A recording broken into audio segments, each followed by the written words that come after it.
First వీడియోలో కూడా చెప్పాను, అందరూ సైలెంట్ గా ఉండండి, తీర్పు చెప్పడానికి పెద్దరాయుడు వచ్చాడు. అమ్మాయిలతో వస్తే ప్రతిసారి టైం వేస్ట్ అయిపోద్దని.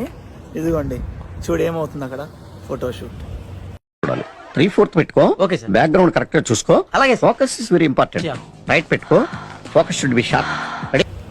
సో జీవితం అంతా అమ్మాయిలతో ఉంటే ఫోటోలు తీసుకోవడం, లేదా లేట్ అవ్వడం, రెడీ అవ్వడం, ప్రతి ఒక్కటి ఇంతే. ఇంకంత మించి ఇంకటి ఏం ఉండదు లైఫ్లో. సో మీరు తెలుసుకోవాల్సింది ఏంటంటే, ఏమైనా కావాలి అంటే, ఏమైనా అవసరం ఉంది అంటే, ఏమైనా పనులు ఉన్నాయంటే అబ్బాయిలతోనే చూసుకోండి. అమ్మాయిల్ని అసలు ఇన్వాల్వ్ చేయకండి, అనవసరం, వేస్ట్ ఆఫ్ టైం అది.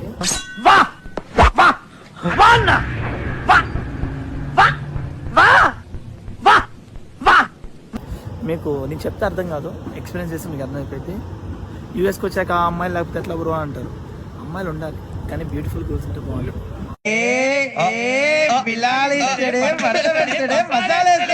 పిల్లలు ఉంటే ఏముంటుంది చెప్పు.